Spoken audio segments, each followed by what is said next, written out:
The dangers that threaten our country are real. They're increasing in number. An axis of authoritarian states like Russia, Iran, North Korea and China is working together to undermine us and our values. War has returned to Europe, with our NATO allies warning that if Putin succeeds in Ukraine, they might be next. War rages too in the Middle East, as Israel defends itself, not only against the terrorists of Hamas, but a barrage of missiles fired for the first time directly from Iran. Right now in Africa, conflicts are being fought in 18 different countries. And Putin's recklessness has taken us closer to a dangerous nuclear escalation than at any point since the Cuban Missile Crisis. Now, these are not faraway problems. Iranian proxies are firing on British ships in the Red Sea, disrupting goods destined for our high street.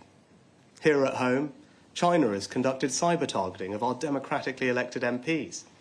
Russia has poisoned people with chemical weapons. And when Putin cut off the gas supplies, it had a devastating impact on people's lives and threatened our energy security. And in this world of greater conflict and danger, 100 million people are now displaced globally. Countries like Russia are weaponizing immigration for their own ends, and criminal gangs keep finding new routes to across European borders. Illegal migration is placing an intolerable strain on our security and our sense of fairness. And unless we act now and act boldly, this problem is only going to grow. Extremists are also exploiting these global conflicts to divide us. People are abusing our liberal democratic values, the freedom of speech, right to protest, to intimidate, threaten and assault others, to sing anti-Semitic chants on our streets and our university campuses, and to weaponize the evils of anti-Semitism or anti-Muslim hatred in a divisive, ideological attempt to set Britain against Britain. And from gender activists hijacking children's sex education to cancel culture, vocal and aggressive fringe groups are trying to impose their views on the rest of us. They're trying to make it morally unacceptable to believe something different and undermine people's confidence and pride in our own history and identity. Scottish nationalists are even trying to tear our United Kingdom apart. But for all the dangers ahead, few are felt more acutely than people's sense of financial insecurity.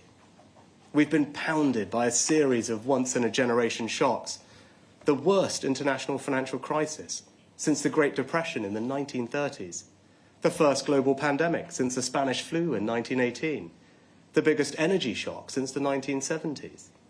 Global forces, yet they are hitting our living standards here at home.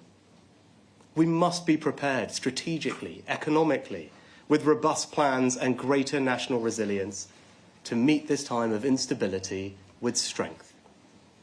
And people's sense of insecurity is only heightened by the fears about new technologies like AI.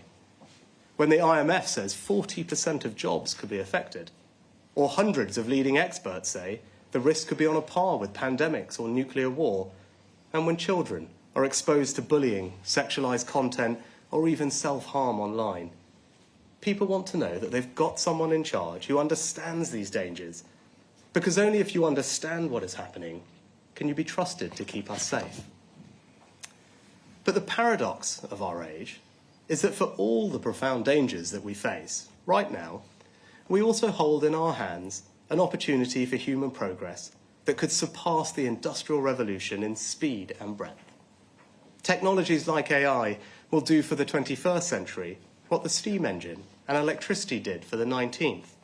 They'll accelerate human progress by complementing what we do, speeding up the discovery of new ideas, and by assisting almost every aspect of human life. Think of the investment they will bring, the jobs they'll create, and the increase in all our living standards that they'll deliver. Credible estimates suggest AI alone could double our productivity in the next decade, and in doing so help us create a world of less suffering, more freedom, choice and opportunity. Just imagine every child in school with their own personalised tutor, and every teacher free to spend more time personally developing each student. New frontiers in medical diagnostics, where a single picture of your eyes can not only detect blindness, but predict other diseases like heart attacks or Parkinson's.